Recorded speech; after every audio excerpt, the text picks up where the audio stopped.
Say your line. So you were live again. Yes. Well, I was told that We were joking about this before people sat down. We were like, oh, so it's going to be like speed dating. They're going to sit down. It's going to be 2 seconds, and we're just going to hand out yes or no cards. Check by the one, dead or alive. I'm told I'm coming back. I don't know in what state I'm going to be in because I did fall out a window. Am I going to be all broken, quadriplegic, dead, and in someone's dreams? I don't know. But I know I'm coming back. I think I'll be able to walk and talk, hopefully. I know that she will be changed by what happened to her because she's in complete, utter shock, and I think if she doesn't know she can trust her instincts, it's probably going to be a lot harder to protect herself. But I don't know. Honestly, I don't know anything because they're writing it.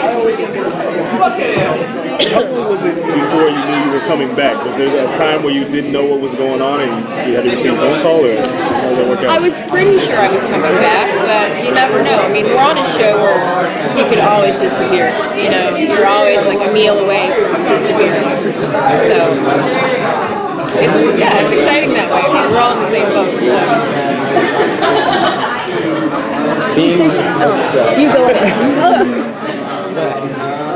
You say the character would be changed. In what capacity do you think she'd be hell-bent on revenge and what's happened, or would she blame herself because she didn't see? I think she would probably go in that direction. Women do in general. A lot of guilt. Oh, yeah. So,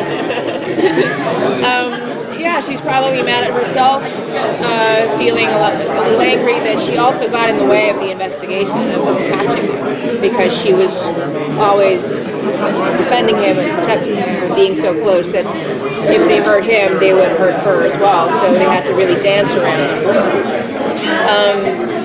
So yeah, that's what I meant by she's probably going to be a lot harder on herself and others maybe. Or else she would give up and be on a beach somewhere for the rest of her life, you know? So, and she's not the type that would give up, I don't think. I was just going to ask, as a Canadian. Are you Canadian? Oh, I am, but you are. Where are you from? I'm originally from Southwest Ontario, but I live in Vancouver now. Yeah. I was wondering, is it nice to be able to stay in Toronto, stay in the country, and be on such a great show?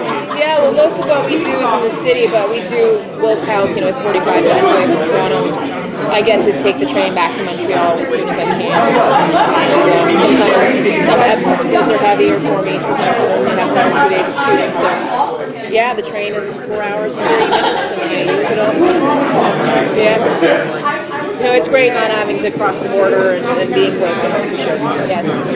Yeah, in a season where pretty much every character had a major arc, yours had one of the best ones because you went from innocence to knowledge.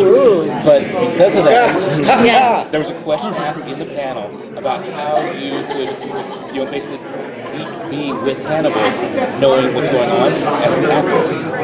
How do you balance that knowledge of what everyone else knows versus what you and your character? I think that's one of the reasons why the show is so interesting, because the audience always knows more than we do. And it gives them the power to go, no, don't do that. Yeah, I mean, we always know more than our characters do anyway as actors, so that's, I guess, a recurring thing that we deal with. Yeah. Have I answered your question? I think so. Why do you think that she was the last to see Hannibal, who he really was? Because she knew him before she knew anyone else on the show. He was her mentor, her teacher. And also because he's very solid. He's like a rock, you know.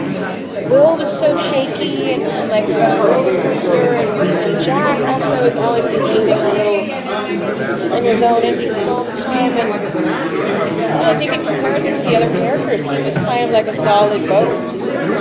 And it probably felt really soothing, you know.